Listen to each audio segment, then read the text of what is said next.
This YouTube channel does not promote any violent, harmful, or illegal activities. All content provided by this channel is meant for an educational purpose only.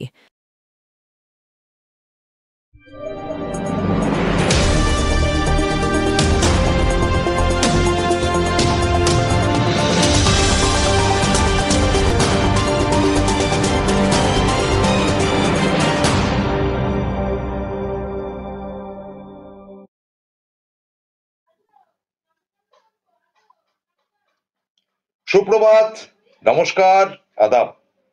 শুরু করছি আজকের প্রাত্যহিক অনুষ্ঠান। এবং আপনারা জানেন যে আমাদের প্রত্যেক দিন যে অনুষ্ঠান হয় সেটা একেবারে কারেন্ট অ্যাফেয়ার্স নিয়ে।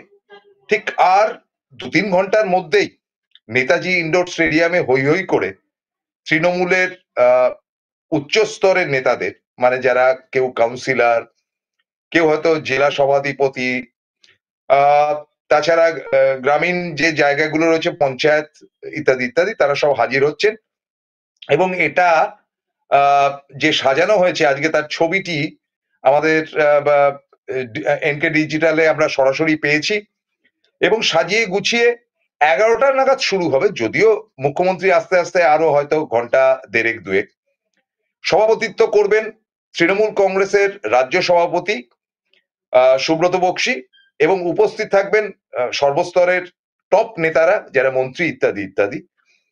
এবং বিষয়বস্তুটি কি হবে সেটাও জানতে পেরেছি, যে আগামী দিনে কিভাবে তৃণমূল কংগ্রেস তার প্ল্যান সাজাবে 2026 নির্বাচনে। যদিও এটা আমরা স্বীকার করি যে আমরা বলেছি, প্রবীরবাবুও বলেছেন, সুমন ভট্টাচার্য, রন্তিদেব সেনগুপ্তরাও বলেছেন, এটা বলার কিছু নেই। এমনকি প্রবীণ সাংবাদিক সুমন চট্টোপাধ্যায়, যিনি ঘোরতর মমতা বিরোধী, তিনিও বলেছেন যে অ্যাজ অন ডেট যদি ভোট হয় তাহলে মমতা বন্দ্যোপাধ্যায় বিরাট ভোটে জিতবে।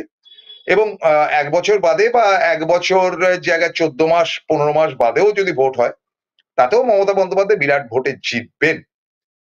ঘটনা সেটা নয়। ঘটনা হচ্ছে যে একেবারে সরাসরি মুখ্যমন্ত্রী তো আমাদের এটা দেখেন, আমাদের এই ভিডিওগুলো দেখেন, আপনারাও দেখেন, আপনাদেরও কৃতজ্ঞতা জানাই।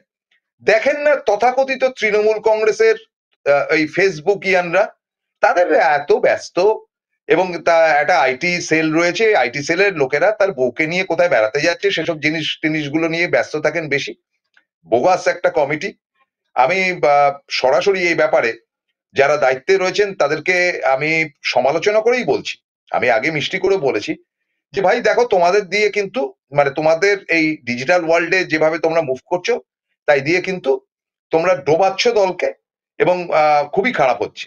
এক, সবেধনে নীলমণি, দলের মধ্যে থাকা কুণাল ঘোষ, তিনি চেষ্টা চরিত্র করছেন।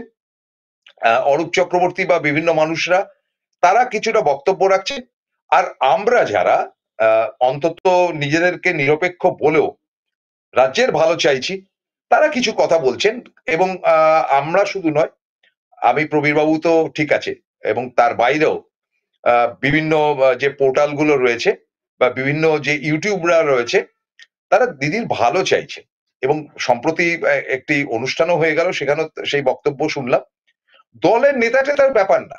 ধরুন সুমন ভট্টাচার্য দলের কেউ না, রন্তিদেব সেনগুপ্ত দলের কেউ না, বা এরকম ধরনের প্রসূন আচার্য যারা রয়েছেন, বা অনিকেত চট্টোপাধ্যায় রয়েছেন, দীপক ব্যাপারী রয়েছে, তারা দলের কেউ না, কিন্তু তারা যেটা করছেন সেটা দলকে সহযোগিতা করছেন। তো ফলে তাদের ব্যাপারটা নিয়ে আমি একেবারে শেষ প্রান্তে আসব। দিদি একটু ভাবুনে আমি পার্ট টু পার্ট কিছু কথা বলবো। এবং আমি আবারও আপনাদের দর্শকদেরকে বলি যে আপনারা যদি শেয়ার না করেন, আমরা বিপাকে পড়ছি টু সাম এক্সটেন্ট। এ কারণে যে বিজেপি বাদে যত ইউটিউবার রয়েছে, এমনকি সিপিএম এরও, তাদের ইউটিউবের বক্তব্যগুলো ডাউন করানো হচ্ছে। এবং আপনি যাতে কোনোভাবেই 15-16 থেকে 18,000-এর বেশি উঠতে না পারেন, তার ব্যবস্থা দিয়ে রয়েছে। নইলে আমাদের এক একটি অনুষ্ঠান লাখ পেরিয়ে যেত, সেখানে ডাউন করে দেওয়ার ফলে। এবং সেটা পারে, বিজেপি যে পারে না তা নয়, বিজেপি পারে না এমন কোনো খারাপ কাজ কিছু নেই। তারা তৃণমূলকে এগোচ্ছেন না, মানে তৃণমূলের জায়গাটা সেটা না এগোন, কিন্তু গদি মিডিয়া ছাড়া আমরা যারা লড়াই করছি, তারা যাতে এই অনুষ্ঠানগুলো করার পর মার খান, বেদম মার খান, তার একেবারে সুস্পষ্ট ব্যবহারাদি তারা করছেন। এটা দয়া করে যদি মাননীয় মুখ্যমন্ত্রী বা দিদি দেখেন খুব ভালো হয়। একদম গোড়াপত্তনের প্রথম অনুরোধ আপনার কাছে। এবার চলে আসি পার্ট টু পার্ট আজকের বিষয়ে। দিদি একটু ভাবুন।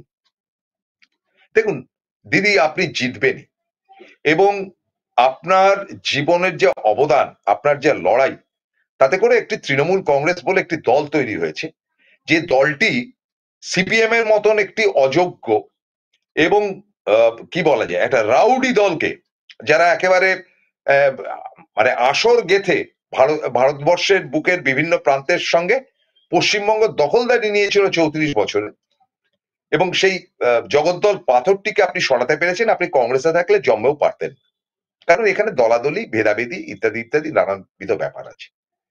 এবং আমি বিশ্বাস করি আজ এই 27 তারিখেও মমতা বন্দ্যোপাধ্যায় নামন ব্যক্তিত্বা এবং এই ধরনের একজন রাজনৈতিক চরিত্র ভারতবর্ষের বুকে বিরল, তার কোনো সাবস্টিটিউট নেই। এবং আজকেও আমি দৃঢ় কণ্ঠে বলতে রাজি আছি যে সততার প্রতীক, ব্যক্তিগত জীবনে মমতা বন্দ্যোপাধ্যায়ের বিকল্প কেউ নেই।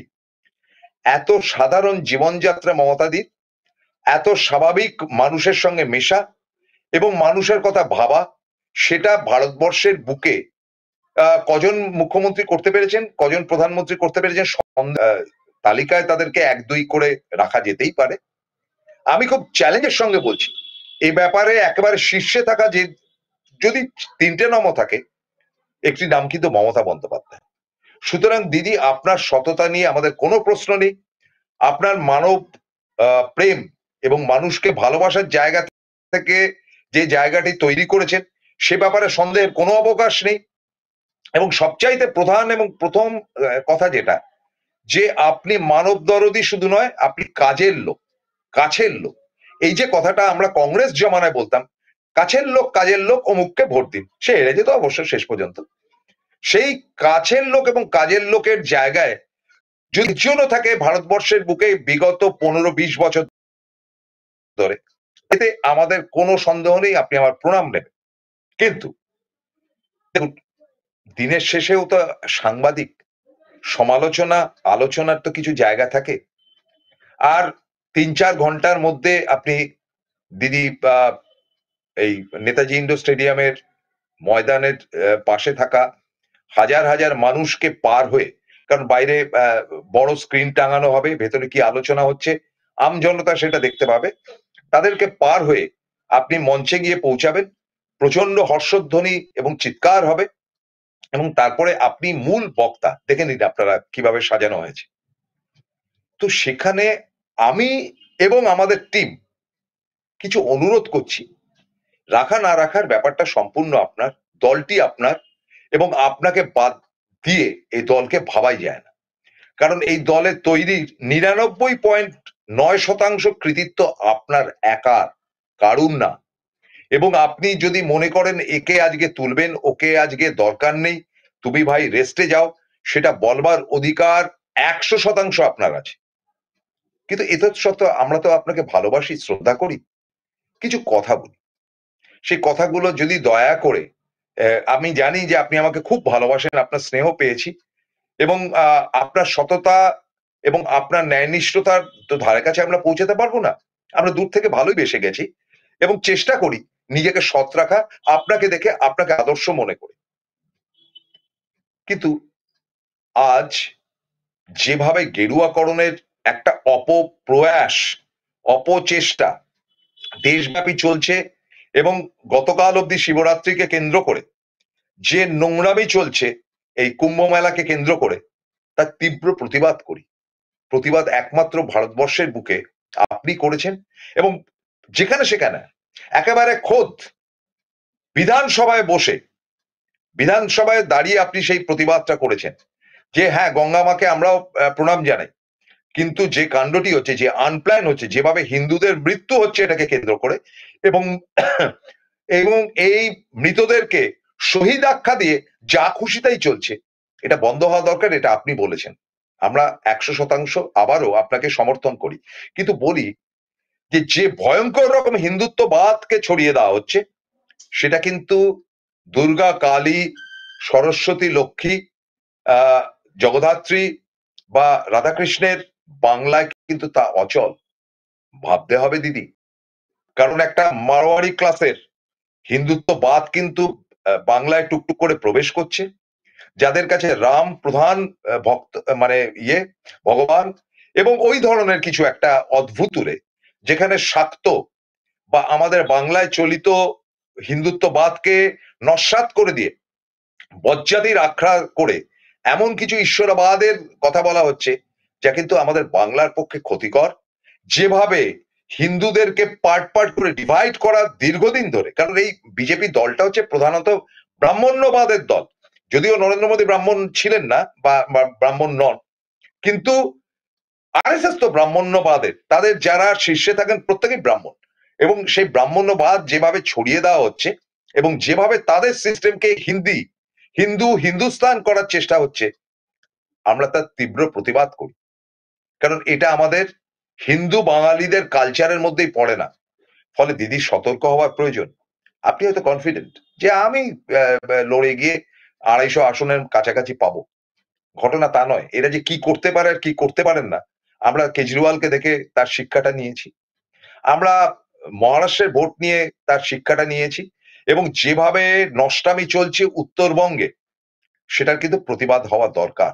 অর্থাৎ হিন্দি, হিন্দু, হিন্দুস্তান এই বাক্যটি যেটা 100 বছর আগে আরএসএস চালু করেছিল, যেটা আজকে নরেন্দ্র মোদী তাদের পোস্টার বয়, যিনি পাকিস্তানে গিয়ে তার প্রধানমন্ত্রীকে জড়িয়ে ধরতে পারেন বা মিডল ইস্টে গিয়ে নাটক করতে পারেন, যিনি আমেরিকায় গিয়ে মানে একেবারেই অপমানের চূড়ান্ত হতে পারেন, সেই নরেন্দ্র মোদী অ্যান্ড টিম যেভাবে আগামী নির্বাচনে এখানে হিন্দুত্ববাদকে ঢোকাচ্ছে, সেটা আমাদের রাজ্যের বাঙালি হিন্দুদের পক্ষে ডেঞ্জারাস।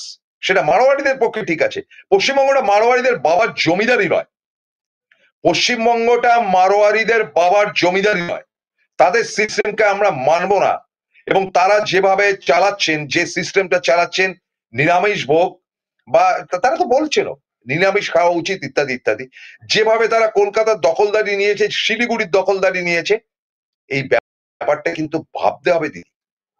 কাজেই আপনার আজকের বক্তব্যের মধ্যে যদি দয়া করে এই উগ্র নিরামিষাশী, আমি নিরামিষাশী, আপনারা ভাবেন নিরামিষ খাওয়া ভালো, নিরামিষ খাওয়া উচিত, নিরামিষ খেলে শরীরের কোনো ক্ষতি হয় না, কিন্তু জোর করে আপনি আমাকে বলবেন যে তোমাকে নিরামিষ খেতে হবে, আপনি প্রমোটারদেরকে ফোর্স করবেন, আপনি একটা মানে কমপ্লেক্স তৈরি করবেন যেখানে হিন্দু বাঙালিদের অধিকার থাকবে না থাকার, সেটা তো মানতে রাজি নই।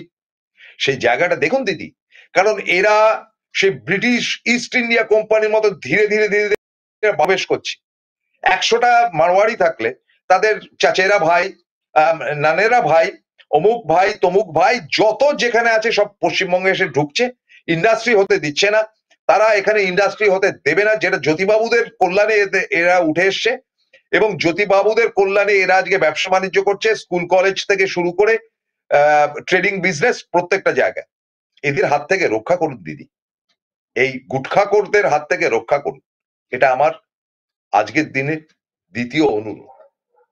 আমার তৃতীয় অনুরোধ, যে এই হিন্দুত্ববাদীর নামে আজকে শুভেন্দু অধিকারী বা বিভিন্ন দল, আমরা তো জানি যে এরা কি কাণ্ড কারখানা করছেন বা না করছেন। দিল্লিতে গিয়েছিলেন গত পরশুদিন না কবে শুভেন্দু অধিকারী, সেখানে আচ্ছা করে দাবাই খেয়েছেন, এবং দাবাই খাওয়ার কারণটা হচ্ছে যে তিনি উজবুকের মতন যে নানান রকম বক্তব্য রাখছেন। সভাপতি এই রাজ্যে এখনো সুকান্ত মজুমদার রয়েছে, সুকান্ত মজুমদারের চিন্তাধারার সঙ্গে আমার চিন্তাধারা না মানলেও আমি দৃঢ় কণ্ঠে বলতে রাজি আছি, তিনি শিক্ষিত মানুষ, তিনি কোনো অসম কথাবার্তা বলেন না যেটাতে তার প্রতি আমার ঘৃণা আসতে পারে, কিন্তু যেটা শুভেন্দু বলেন বা শুভেন্দু প্রাণপণ চেষ্টা করছেন যে কোনোভাবে এই ধরনের শিক্ষিত মানুষগুলোকে সরিয়ে দিয়ে তার ইউনিটের টোটাল অশিক্ষিতদের ঢোকানো, এবং একটা এমন ধরনের ইলাবোরেটলি হিন্দুত্ববাদকে তুলে ধরে পাগড়ি পরে মারোয়ারিদেরকে তুলে ধরা, সেটা সুকান্ত বাবুর মাথা ব্যথা, আমার বলার কিছু নেই। সেই শুভেন্দু এবং শুভেন্দুর ইউনিটকে দিদি এবার কিন্তু তাদেরকে একটু দেখার পালায় হয়েছে। আমি বলছি না তাদের ধরে প্যাদালে কি আছে আপনি বলুন না, আমি একেবারে আনঅফিসিয়াল বলছি, ও দুটো থাবড়া মারবে, ঢুকে যাবে ভেতরে। ওগুলো তো আমাদের করতে শেখাননি আপনি, কেন মারবো? কিন্তু এই কালচারটা যে ঢুকছে তার মূল স্পন্সর, এবং আজকে আমরা যে এই যে পোর্টাল করছি বা এই যে ইউটিউব করছি, এটাকে ধ্বংস করার জন্য শুভেন্দুর বা তার ইউনিট শুনেছি যতদূর যেভাবে শয়তানি করতে নেমেছে, এটার দিকে একটু নজর দেবেন। কারণ এই ধরনের মানে কি বলা যায়, এই ধরনের অপরিপক্কর জায়গায় কুপরিপক্ষ বলতে পারি, অপরিপক্ষ না, কুপরিপক্ষ তথাকথিত শান্তির ছেলের দল যেভাবে বাংলাকে অবাঙালিদের হাতে তুলে দেওয়ার অপচেষ্টা করছে, বাঙালিদের অবাঙালিদের হাতে তুলে ধরার অপচেষ্টা করছে শুভেন্দু নেতৃত্বে এই বিজেপি উত্তর ভারতীয় দল, যারা হিন্দুস্তান বানাতে চান, সেটাকে কিন্তু রুখতে হবে। তার বক্তব্যে বারবার করে এই জিনিসটা উঠে এসছে। সুতরাং এটাকে রুখতে হবে দিদি, এটা আমার অনুরোধ 3। অনুরোধ 4, বলবো মমতা বন্দ্যোপাধ্যায় আজকেই তার ক্যাবিনেট মিটিং করেছেন, তারপরে তিনি মানে যে মন্দির তৈরি হচ্ছে আমাদের দীঘাতে, যেটা পুরীর আদলে তৈরি হচ্ছে, সেটা সম্বন্ধে কিছু কথা বলেছেন, সেটা আমরা শোনাবো, কিন্তু বিরতির পর সঙ্গে থাকুন। Found Kolkata's first ever sweet shop serving so unique items like Dab Malai Curry, Motichur Truffle, Gajor Borfi, Dab Kalakand, and I had to try them. শুধু তাই নয়, শক্তিগড়ের ল্যাংচা, বর্ধমানের সীতাভোগ, মালদার পোস্তকদম, বহরমপুরের ছানা বড়া, এগুলো সবকিছু খেতে হলে আর এত দূরে যেতে হবে না। সুন্দরিনী ন্যাচারালসে পেয়ে যাবে পশ্চিমবঙ্গের বিখ্যাত 10টা জেলার মিষ্টি all under the same roof.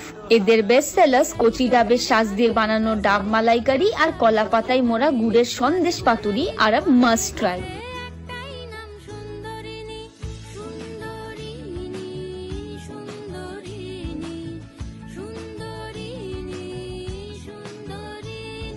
Joyguru রত্নভান্ডার Jyotish chamber, এখানে গোল্ড মেডেলিস্ট জ্যোতিষী বসেন। হাই কোয়ালিটির আসল গ্রহরত্ন সবচেয়ে কম দামে এখানে পাওয়া যায়। স্থান বেলঘড়িয়া রানীপার্ক বটতলা 2 নম্বর রেলগেটের নিকটে। 9681345722 এবং 9007778922।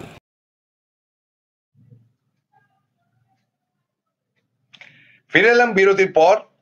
এবার আপনাদেরকে এক ঝলক দেখাতে চাইছি যে আজ নবান্নে প্রেস মিট করবার সময় যা যা বলেছেন মমতাদি, তার একটা ছোট্ট অংশ বিশেষ আমরা একটু দেখে নিতে চাই। জগন্নাথ ধাম ট্রাস্ট, এটা আমরা আজকে ক্যাবিনেটে পাশ করালাম, chaired by chief secretary with other 11 government officers. Total 27 জন মেম্বার্স ক্যান বি দেয়ার।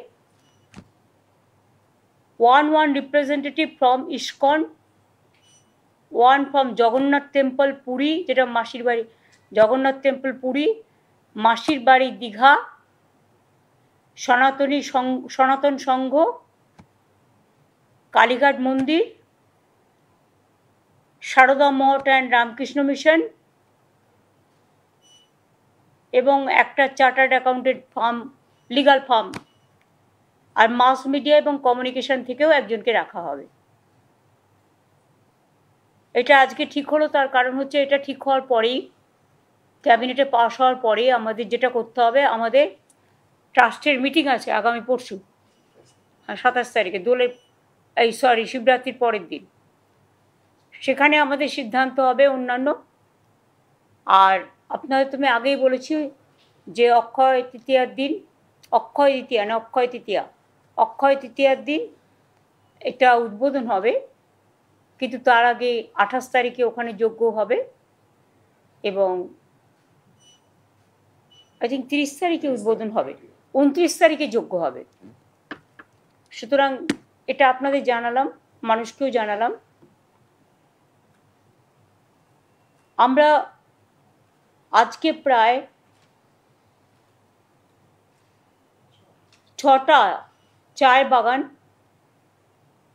যেগুলো কিছু টেকনিক্যাল, ফিরে এলাম।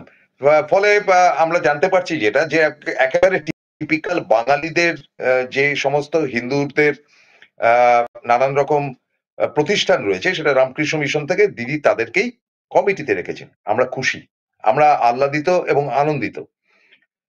আমরা খুশি এ কারণে যে তিনি বড়বাজারের রাম মন্দিরের কাছাকাছি যে ঠেকটা রয়েছে তাদের কাউকে রাখেননি। দিদি ধরতে পারছেন। দিদি আপনাকে কৃতজ্ঞতা জানাই। দেখুন দিদি, একটা কথা বলি, সম্প্রতি আপনি জানেন যে সিপিএম এর রাজ্য সভার রাজ্য মানে পশ্চিমবঙ্গকে নিয়ে সভা সমিতি হয়ে গেল, এবং সেখান থেকে আমরা, বিশেষ করে আমি, দীর্ঘদিন ধরে এখানে উকিল ভট্টাচার্যের বিরুদ্ধে বক্তব্য রেখেছি, এবং আপনিও বলেছেন এই উকিল ভট্টাচার্যকে সিপিএম তাদের রাজ্য কমিটিতে রাখলো না। কেন জানেন দিদি? কারণ তিনি বড্ড বেশি ঘনিষ্ঠ হয়ে যাচ্ছিলেন বিজেপি, এক নম্বর, শুনেছি যতদূর। দ্বিতীয় নম্বর, শান্তির ছেলে তো বটেই উকিল ভট্টাচার্যটা, মহাবজ্জা। এবং দ্বিতীয় ব্যাপারটি হচ্ছে তিনি কোটি কোটি টাকা রোজগার করে যা সমস্ত কাণ্ড কারখানা করছে কোর্ট কাছারিতে গিয়ে, সেটা পশ্চিমবঙ্গ সরকারকে উস্কানি দেওয়া ছাড়া, পশ্চিমবঙ্গ সরকারের বিরুদ্ধে উস্কানি দেওয়া ছাড়া কিছু নেই। এবং সবচাইতে বড় কথা হচ্ছে যে আর যে দুজনকে বাতিল করা হয়েছে তাদের সেই নগ্ন দৃশ্য মহিলাদের সঙ্গে, সেটা তো হয়েছেই। তিনি হয়তো নগ্ন দৃশ্য করেননি ঠিকই, কিন্তু তার মতন তো শান্তির ছেলে নেই। সুতরাং এই শান্তির ছেলেটাকে বাদ দেওয়াতে সিপিএম অন্তত ভালো। আজকে আমি সিপিএম এর সমালোচনা করবো না, তার জন্য অন্যদিন বেছে নিচ্ছি। কিন্তু শান্তির ছেলে এই উকিল ভট্টাচার্য যে বিদায় নিয়েছে তাতে আমরা খুশি, আহ্লাদিত, আমোদিত। এবার দিদি আসছি আমার পরের পার্ট, যেটা আসল আজকে। দিদি, আপনি জীবনে খুব কষ্ট করেছেন, আপনি গরিব ঘরের মেয়ে, আপনার অনেকগুলো ভাই বোন ওই কালীঘাটের ওই টুকরো ঘরটার মধ্যে আপনারা থাকতেন। আপনাদের কিভাবে যে আপনারা দিন গুজরান করতেন, কোথা থেকে জল এনে স্নান করতেন, কিভাবে খেতেন, এবং আপনি নিজে ছোটখাটো চাকরি করে একটা রোজগার পাতি করতেন বা ওইভাবে চলতো, সে কষ্ট আমি কেন, আমার পাড়ার লোকেরাও করেনি। আর আজকের অনেক নেতাকে দেখি, সব নেতাকে না, আমি অ্যাপ্রিসিয়েট করি, ডেফিনিট করি বহু নেতাকে যারা আপনার সারাদিন পাশে থাকেন, যেমন বক্সিদা, ইটস এ ভেরি সারপ্রাইজিং চরিত্র। আজ অব্দি নিজের জন্য কোনো কথা বা কোনো চ্যানেলকে বাইট দেওয়ার তিনি প্রয়োজন বোধ করেন। Thank you. অরূপ বিশ্বাস, খুব সাদামাটা জীবনযাত্রা তিনি করেন। অরূপের সঙ্গে আমার মানে ফ্যামিলি পরিচয়, এবং আমি তার ওখানে যখন গেছি খুব সাধারণ খাওয়া দাওয়া, এবং কোনো একটা নির্বাচনে, বোধহয় সম্ভবত 2021-এর নির্বাচনের আগে তিনি যারা এই নির্বাচনে কাজকর্ম করবেন তাদের একটা খাওয়া দাওয়ার আসর রেখেছেন, আমাদেরও নেমন্তন্ন ছিল। ভাবলাম যে দুপুরবেলা গিয়ে খুব একেবারে হয় বিরিয়ানি নয়তো মাটন খাবো। গিয়ে দেখি একেবারে সিম্পল, গরমের মধ্যে যা হয় আর কি, পান্তা ভাতের আয়োজন করেছে। পান্তা ভাত, আলুর চোখা, বড়া, এই হচ্ছে গিয়ে খাওয়া। আমি অরূপের উপর কৃতজ্ঞ যে এই ধরনের সাধারণ জীবনযাত্রা করে তিনি তার সঙ্গী সাথীদেরকে রেখেছেন। এটা একটা দৃষ্টান্ত। ববি আমার আরেক বন্ধু, একদিন দুপুরবেলা ববির ওখানে গেছি, বললো যে প্রসন্দা লাঞ্চ করে নিচ্ছি। আমি বললাম ববির তো বিরাট ব্যাপার, লাঞ্চ করবে। ও মা, দেখি আলুর তরকারি আর রুটি খাচ্ছে, বলে খাবে? ধর তুমি খাও। তো ফলে এই যে আপনার সঙ্গে থাকা সঙ্গী সাথীরা সাধারণ জীবনযাত্রা করছেন, এটা ভালো। কিন্তু দিদি, একটি কথা বলি, দয়া করে মনে করবেন না অন্যভাবে। এমন কিছু তো নেতা রয়েছেন এলাকায় এলাকায়, মোটা সোনার চেন, দামি গাড়ি, দরকারে তারা চামচা নিয়ে ঘুরে বেড়াচ্ছেন এবং প্রমোটিং হচ্ছেন, সেখানে গিয়ে দাঁড়াচ্ছেন। তাদের নাকি ব্যবসা পত্র, আমি বলছি না, থাকতেই পারে, তাদের ব্যবসা থাকতে পারে, তাদের বাণিজ্য থাকতে পারে, তাদের বাপ 14 পুরুষের অগাধ টাকা থাকতে পারে। যুগের পর যুগ এরা কাপ্তানি করে, মস্তানি করে এলাকাতে রয়েছেন। আমার বক্তব্য একটাই, ধরুন আমি একটা সময় রাজনীতির সঙ্গে যুক্ত ছিলাম, দেয়ালে পোস্টার লাগাতাম, দেয়াল রং করতাম, এবং লোকের বাড়িতে বাড়িতে ভোটার স্লিপ দিয়েছি। আজকেও কিন্তু আমি সেই জায়গাটাতেই রয়েছি। আজকেও কিন্তু আমার কালকের বাজার কি করতে হবে, কারণ এটার শিক্ষাটা আপনার কাছ থেকে পেয়েছি। কিন্তু এদের দিকে যখন তাকাই, যে এদের ফুর্তি ফার্তা মানে শেষ নেই। অনুষ্ঠান করছে, বড় বড় শিল্পীদের নিয়ে এসে গান বাজনা, ডিস্ক বাজছে, দুদিন বাদে মাধ্যমিক পরীক্ষা, তাদের পেটে কোনো বিদ্যা নেই, অথচ তারা ফুর্তি ফার্তা করছে। সবাই কথা বলছি না, সেকশন। একটা কথা বলি, যে একটা এলাকাতে যারা হয়তো খুব ছোট কোনো চাকরি করছেন প্রাইভেট কনসার্নে, তারাই গিয়ে কিন্তু বুথে বসছেন, তারাই কিন্তু লোকের বাড়িতে বাড়িতে ভোটার স্লিপ দিচ্ছেন, তারাই কিন্তু মানুষের সঙ্গে যোগাযোগ রাখছেন। আর তাদের কাছে অত্যন্ত যন্ত্রণার ব্যাপার। প্রত্যেক মানুষ চাই একটু সুখে থাকি। তাদের মনে হতেই পারে যে আমি আমার বউ বাচ্চাকে নিয়ে একটুখানি কিছু না একটু দীঘাতে বেরিয়ে আসি, কিংবা যদি পারি একটু পুরী থেকে ঘুরে আসি। তারা যখন দেখেন যে একজন নেতা, সে কোটি কোটি টাকার মালিক, ফুর্তি করে চামচা নিয়ে ঘুরে বেড়াচ্ছে এবং মানে লোকচক্ষের মধ্যে তাদের এই দৃষ্টান্তগুলো অত্যন্ত খারাপ লাগছে, তখন তো খুব বেদনা হয় যে এই দলটা আমি করতাম বা এই দলটাকে আজ 27শে ফেব্রুয়ারি অব্দি তাদেরকে সমর্থন করেছে, অন্ধের মতন চটি চাটার খ্যাতি লাভ করতে হয়েছে, অথচ এই চটিটাই জুটেছে, খাদ্য জোটেনি, তবু লড়ে যাচ্ছি। একটু দয়া করে দেখুন, এদের এই কাপ্তানিটা আপনার জীবন দিয়ে কেন এরা শিখলো না? কেন শিখবে না? কোথা থেকে এত টাকা তাদের আসছে? এবং সিপিএম এর সঙ্গে ডিফারেন্সটা কি জানেন তো? সিপিএম এরও প্রচুর টাকা থাকতো, তাদেরও পয়সার অভাব ছিল না। আমি দেখেছি সুজন চক্রবর্তী লম্বা লম্বা সিগারেট খেতে, আমি দেখেছি বুদ্ধদেব ভট্টাচার্যকে বেনসন হেজের সিগারেট খেতে, কিংবা তাদের এমন অনেক নেতাকে চিনি, নামটা বলছি না, এই উত্তর 24 পরগনা, যিনি দুষ্টুমি করতে এই ভিআইপি রোডের ধারের একটি হোটেলে গিয়ে উঠতেন, অনেক দুষ্টুমি করতেন সেখানে, কিন্তু সমস্ত ঢাকা থাকতো। এত ইউনিক তাদের পলিটিক্যাল ব্যাপারটা, পাবলিকলি তারা খুব সাধারণ ছিল, খুব সাধারণ। কিন্তু আমাদের এদের ব্যাপারটা হচ্ছে, এদের একটা ফোন করলে সেটা আপনার মন্ত্রিসভারও অনেকেই ফোন ধরেন না। যেমন ব্রাত্য বোসকে আমি বলেছিলাম যে ব্রাত্য, তোমার নতুন নাম্বারটা কি? আজ অব্দি দেয়নি। I very sorry to say, আমি আজকে মুখ খুলে বলতে বসেছি বলেই বলছি, আজ অব্দি আমি পাইনি। অথচ আমি সিনিয়র মোস্ট জার্নালিস্ট, আমার বয়স আজ 70 ধরতে চলেছে আর কয়েক বছরের মধ্যে। তো এটা কি এক্সপেক্ট করতে পারি না? এত ডাঁট ফাট মস্তানি কিসের? আপনাকে দেখে এটা শিখছে না? কাজেই আমি এটা বলবো যে এরা যেন মানুষের কাছে অতি সাধারণ মানুষ হিসেবে থাকে, গাড়িটা ছেড়ে দিয়ে একটু হাঁটা পথে যাক। এই দামি গাড়ি, হাতে রিসলেট, গলায় চেন, এই কালচারটার মধ্যে, এগুলো তো বিজেপির কালচার, এগুলো এদের মধ্যে এলো কেন? কিছু লোকের, সবার কথা বলছি না। এদেরকে একটু দেখুন, শায়েস্তা করুন, দরকার হলে দূর করে দিন ঘাট ধরে, কারণ এদেরকে টলারেট করতে পারছি। দ্বিতীয় ব্যাপারটা হচ্ছে, কিছু বোকা বলদ মার্কা নেতা রয়েছেন, যারা কখন কি বলতে হয় কি করতে হয় তারা জানেন না। আমি তো আবারও বলছি, এদের শিক্ষা দীক্ষাই হয়নি।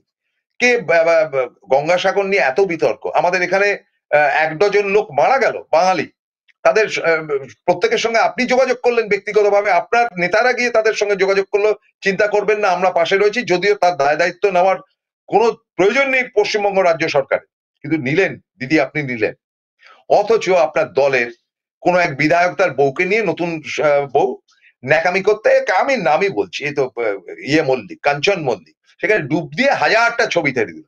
এই গাধাটাকে ইমিডিয়েটলি ঘাট ধরে দল থেকে বের করে দেওয়া হোক, এবং এটাকে যেন টিকিট আর ফার্দার না দেওয়া হয়। I am very sorry for my language. Kanchan যদি মনে করো আমার এগেন্সটে কমপ্লেন করে দিয়ে, আমার কচু 2 দিন জেল খেটে আসবো। চলো, দ্বিতীয় কথা, এই মেয়েটি কিন্তু খুব খারাপ নাই, দিদি নাম্বার 1, সত্যি খারাপ না, খুব মিষ্টি ব্যবহার, কিন্তু তার কি প্রয়োজন ছিল যে সে গিয়ে ওখানে ডুব দিয়ে কুম্ভ মেলায় সেটাকে অ্যাডভার্টাইজ করা? সুতরাং এই বোকা হাঁদামার্খা নেতা, যারা টিভির সামনে বা যারা বিভিন্ন মিডিয়ার সামনে গিয়ে আলতু ফালতু কথাবার্তা বলেন, এদের মুখে কুরু পাড়তে বলুন, কথা কম বলুক। এবং সবশেষ অনুরোধ দিদি, ডিজিটাল মিডিয়াটাকে ব্যবহার করে আজকে সিপিএম বা বিজেপি হয়তো আপনার থেকে অনেকটা পিছিয়ে রয়েছে, কিন্তু আপনাকে যাচ্ছে তাই ভাষায় আক্রমণ করছে, তুলোধনা করছে, নোংরা কথাবার্তা বলছে। আপনার দলে ডিজিটাল মিডিয়াকে একটু তুলে ধরুন, এবং আমরা যারা কাজ করি এবং সত্যিটা তুলে ধরি, আমাদের পাশে এসে একটু দাঁড়ান দিদি। আমরা পকেটের পয়সা খরচা করে কাজগুলো করছি, আমাদের রিটার্নের জন্য করছি না, কারণ অফিস থেকে যে মায়না পাই তার অনেকটাই এখানে গুজে দিতে হয় আমাদের অনেককে। একটু যদি দেখেন, আমরা কিন্তু সত্যিটাই তুলে ধরবো, কারণ এই মিডিয়া আজকে আপনার পাশে থাকবে, কালকে আবার পাল্টি মারবে, এদের কোনো চরিত্র নেই, কিন্তু আমরা ডিজিটাল ওয়ার্ল্ডের একটা গ্রুপ, সত্যিটা তুলে ধরবো, এবং আমরা পারবো 2026কে সত্যিকারের 2026 দেখাতে। যেভাবে আমরা পেরেছি 2024-এর লোকসভা নির্বাচনের সত্যিটা তুলে ধরতে, সবাইকে একবারে ঘাড় ধাক্কা দিয়ে বের করে, এই প্রতিশ্রুতি আপনাকে দিচ্ছি। কিন্তু অন্যায় যদি কিছু বলে থাকি, মার্জনা করবেন, কিন্তু একটু ভেবে দেখুন দিদি, একটু ভেবে দেখুন। শেষ করছি, আপনার এবার দৌড়ানোর পালা নেতাজি ইন্ডোর স্টেডিয়ামের দিকে। আপনার যাত্রা শুভ হোক, আমরা উপস্থিত থাকবো, আপনার ভালো হোক, বাংলার ভালো হোক, মানুষের ভালো হোক, এবং এই রাজ্যটি মুসলমানদের একই রকম অধিকার রয়েছে হিন্দুদের মতন, সেই ভাবনাটার যেটা আপনি তুলে ধরেছেন সেটা আবার ধরা থাকুক। ভালো থাকবেন দিদি, আমার প্রণাম নেবেন।